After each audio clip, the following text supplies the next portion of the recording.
Dear Esther, I sometimes feel as if I've given birth to this island. Somewhere between the longitude and latitude, a split opened up, and it beached remotely here. No matter how hard I correlate, it remains a singularity, an alpha point in my life that refuses all hypothesis. I return each time leaving fresh markers that I hope, in the full glare of my hopelessness, will have blossomed into fresh insight in the interim.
Donnelly reported the legend of the hermit, a holy man who sought solitude in its most pure form.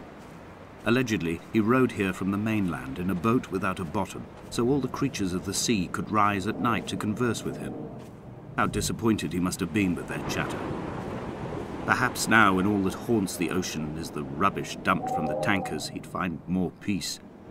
They say he threw his arms wide in a valley on the south side, and the cliff opened up to provide him shelter. They say he died of fever 116 years later. The shepherds left gifts for him at the mouth of the cave, but Donnelly records they never claimed to have seen him.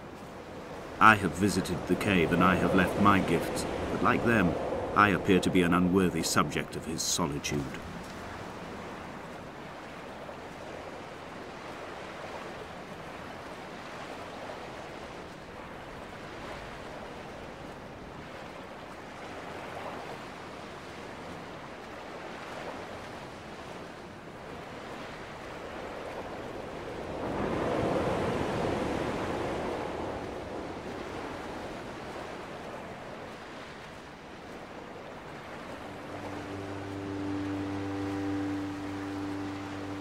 Those islands in the distance, I am sure, are nothing more than relics of another time, sleeping giants, somnambulist gods laid down for a final dreaming.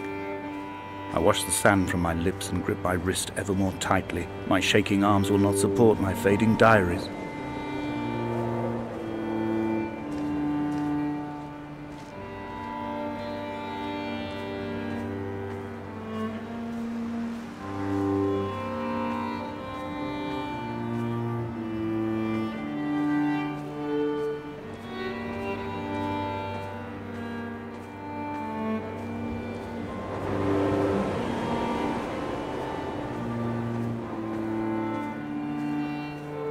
Reading Donnelly by the weak afternoon sunlight.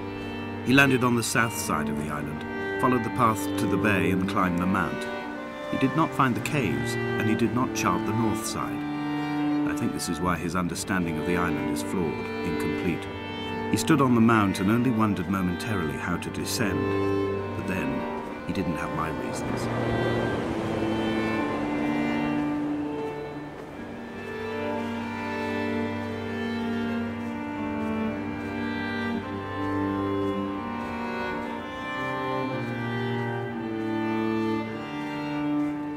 When someone had died or was dying, or was so ill they gave up what little hope they could sacrifice, they cut parallel lines into the cliff, exposing the white chalk beneath. You could see them from the mainland or the fishing boat, and know to send aid or impose a cordon of protection, and wait a generation until whatever pestilence stalked the cliff paths died along with its hosts. My lines are just for this, to keep any would-be rescuers at bay. The infection is not simply of the flesh.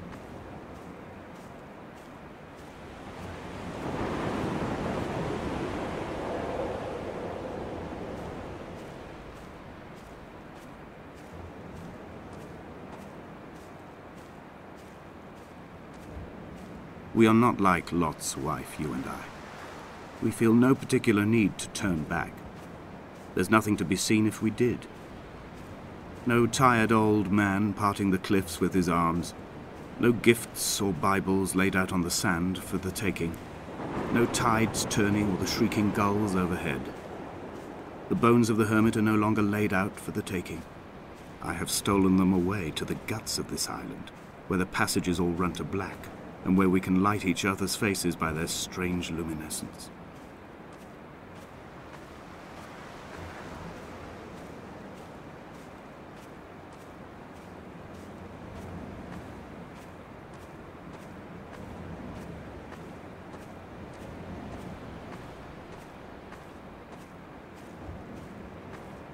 Dear Esther, I met Paul.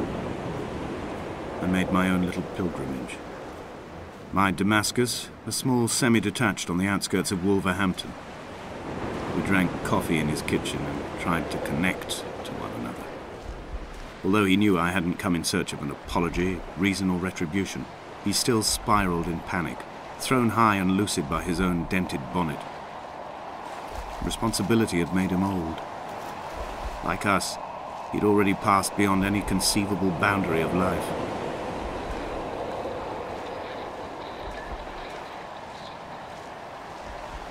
I would leave you presents outside your retreat in this interim space between cliff and beach.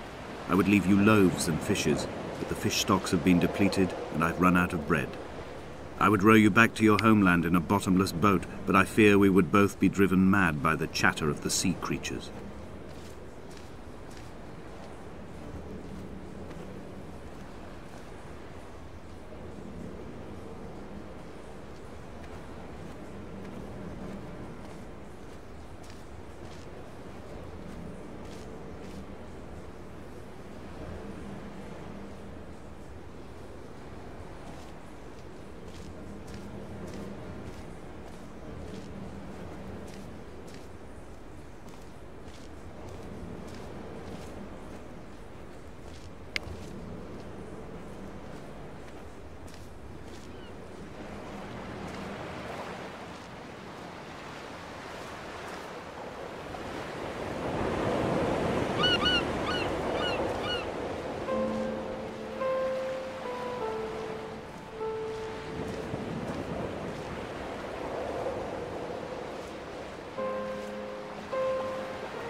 The vegetation here has fossilized from the roots up. To think they once grazed animals here, the remnants of occupation being evidence to that. It is all sick to death. The water is too polluted for the fish, the sky is too thin for the birds, and the soil is cut with the bones of hermits and shepherds. I've heard it said that human ashes make great fertilizer, that we could sow a forest from all that is left of your hips and ribcage, with enough left over to thicken the air and repopulate the bay.